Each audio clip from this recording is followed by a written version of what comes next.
Trump clashes with Senate Republicans over Iran in a heated closed-door meeting. That's the headline out of the New York Times today, and it tells you just about everything you need to know going in.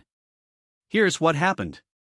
President Trump headed to Capitol Hill on Wednesday for a closed-door lunch with Republican senators. And by all accounts, he did not arrive in a good mood. Senator John Kennedy of Louisiana put it about as colorfully as you'd expect. He was mad as a murder hornet, Kennedy said of the president. Now, Trump reportedly walked in with a whole list of grievances: frustration over a stalled voting restrictions bill, complaints about the Senate filibuster, concerns about judicial nominations. But the thing that seemed to set him off the most?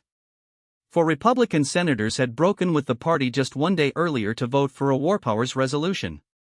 That resolution directed the president to halt military operations against Iran or go get congressional authorization to keep them going.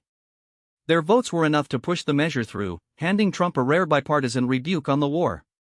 So right there in the room, Trump turned to the senators and demanded, why would anybody vote for the War Powers Act? For a moment, the room went quiet. Then Senator Bill Cassidy of Louisiana, one of those four Republicans who crossed the aisle, stood up and pushed back. Cassidy, who lost his primary last month to a Trump-backed challenger, told the president directly, "You have not told the American people what's going on. It was supposed to last 4 weeks, it's lasted 4 months. Our original objectives have not been achieved. And I want to know what's going on." That did not go over well. The exchange escalated fast, and by multiple accounts it turned into a full-on shouting match. Trump called Cassidy a loser and reminded him he had lost his election. Cassidy's response afterward was pretty blunt: "If someone tries to bully me, I ain't gonna put up with that. I make no apologies for standing up to the president. I'm sticking up for the American people, even if I'm speaking to the president." Trump also took aim at Senator Lisa Murkowski of Alaska, another one of the four Republicans who voted for the resolution, reportedly calling her a horrible person.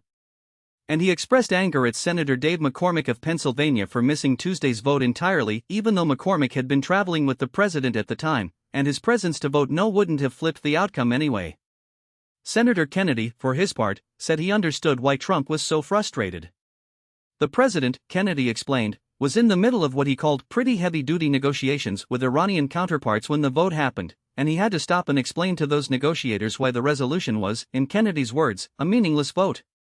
Kennedy said he didn't blame Trump for being upset about that.